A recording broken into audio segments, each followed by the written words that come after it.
Aujourd'hui, on plonge dans un parler amazigh assez peu connu, mais vraiment fascinant. Le Yeznesni. On l'appelle aussi Tamazigh Niatiz-Nasen. Exactement, Taznacest. Nos sources pour cette exploration, ce sont des analyses linguistiques et sociolinguistiques assez pointues. Mhm. Et notre mission, c'est de comprendre ce parler. Est-ce que c'est juste, comme on entend souvent, une sorte de variante du rifin, le parler voisin? Oui, c'est la grande question. Ou est-ce que c'est quelque chose de vraiment à part? On va regarder les indices, c'est son particulier, son histoire et puis son influence assez surprenante sur l'arabe parlé là-bas. Tout à fait. C'est une langue que l'UNESCO classe comme menacée, donc cette plongée est d'autant plus pertinente. Alors on y va? Allons-y. D'abord, le cadre géographique. Le Yeznesni, on le parle où précisément? Alors, principalement dans les montagnes des Beni Yeznessen, c'est dans l'oriental marocain, et puis dans les régions autour de Berkane, Aklim, Tafogalt. D'accord. Et ce nom même, Yezneseni, c'est intéressant parce qu'il renvoie à une identité zénète, un grand groupe berbère, qui semble, disons, particulièrement affirmé, voire exclusif dans cette zone. Ah oui, comme si c'était les zénètes de la région en quelque sorte. C'est un peu l'idée, oui. Une affirmation identitaire forte dès le nom. Pourtant, cette langue est menacée. L'UNESCO donnait un chiffre d'environ 100 000 locuteurs en 2013. Ça a sans doute baissé depuis. Comment on explique ça? C'est un phénomène qu'on voit ailleurs, malheureusement. C'est beaucoup lié au sociolinguistique. Surtout à partir des années 80, on a associé le Yezneseni à la campagne, à la ruralité. Parfois même perçu comme un peu sous-développé par rapport au Darija, l'arabe dialectal des villes comme Oujda ou Berkane, qui était vu comme plus moderne. D'accord, la pression du prestige linguistique en somme. C'est ça. Et puis, l'exode rural a fait le reste. Les jeunes qui partaient en ville, ils se mettaient souvent au Darija pour mieux s'intégrer, et la langue maternelle passait au second plan. Logique implacable, malheureusement. Bon, alors, linguistiquement parlant, on est d'accord, ça fait partie du groupe Zénète. Oui, clairement, les linguistes le classent là.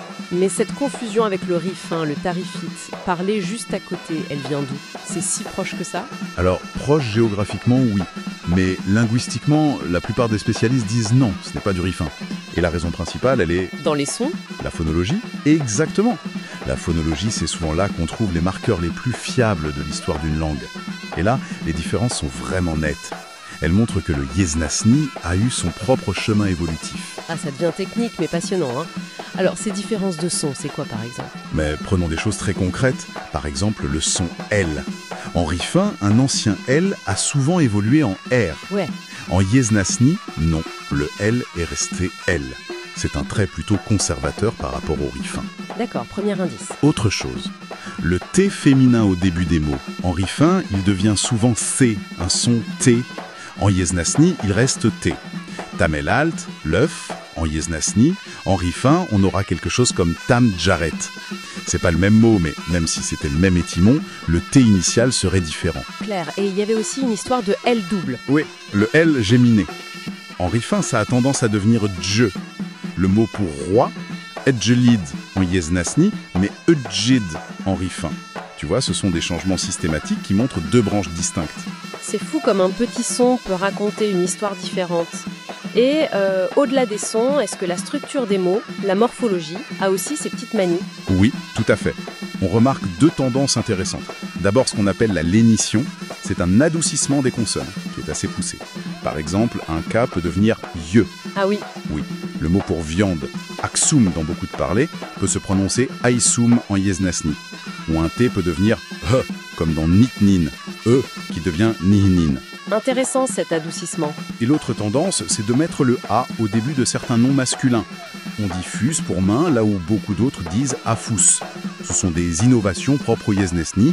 Ça montre qu'il n'a pas juste refusé les changements rifins, il a aussi bougé de son côté. Donc, avec toutes ces différences de sons, de mots, est-ce qu'ils se comprennent bien, les locuteurs du Yeznesni et du rifin? Alors, c'est là que c'est asymétrique.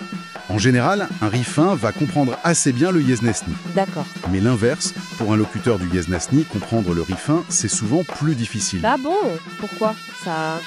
Parce que le rifin a connu plus de changements phonologiques marqués, comme le L en R, le LL en G. C'est comme si le Yeznesni était une version un peu plus ancienne ou moins modifiée sur ses points. Et du coup, c'est plus facile pour le Rifin de décoder le Yeznesni que l'inverse. C'est logique, vu comme ça. Et même si le Yeznesni est moins parlé aujourd'hui, est-ce qu'il a laissé une trace dans la région? Sur l'arabe dialectal ou le darija local, par exemple? Ah, mais complètement.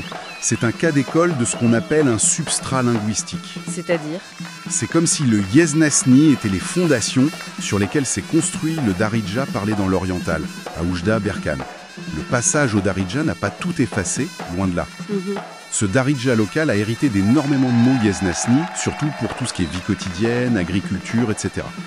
Des mots comme walou pour rien, diria pour vite, twiza l'entraide collective. Ah oui, des mots très courants. Oui, ou à Créry, le bélier, Irden, le blé, Asrdoun, le mulet, Abrid, le chemin. Tout ça, ça vient directement du Yeznesni et ça donne une couleur très particulière à ce Darija, bien différente d'autres Darija marocaines. C'est fascinant de voir cet héritage vivant. Bon, alors si on devait résumer ce deep dive, le Yeznesni, c'est pas juste un patois rifin. Non, absolument pas. C'est un parler zénète bien distinct, avec ses propres sons, ses propres règles, même s'il est menacé. C'est ça. Menacé, mais son influence est encore très présente dans le Darija de l'Est marocain. Voilà, un héritage linguistique important. Et juste pour ouvrir une dernière piste de réflexion, ce phénomène d'adoucissement des sons, la lénition et la chute de certaines voyelles au début des mots qu'on observe en Yeznesni, Oui. ça a été observé dans une langue qui a évolué de manière relativement isolée finalement. Et ça pose une question intéressante sur l'évolution des langues en général. Est-ce qu'on voit là une tendance naturelle vers, disons, une sorte d'économie de l'effort dans la parole, ou est-ce que c'est vraiment le résultat spécifique d'une longue histoire interne, un peu à l'écart des grandes vagues de changement voisines? Une bonne question pour continuer à creuser. Merci beaucoup pour cet éclairage passionnant. Avec plaisir.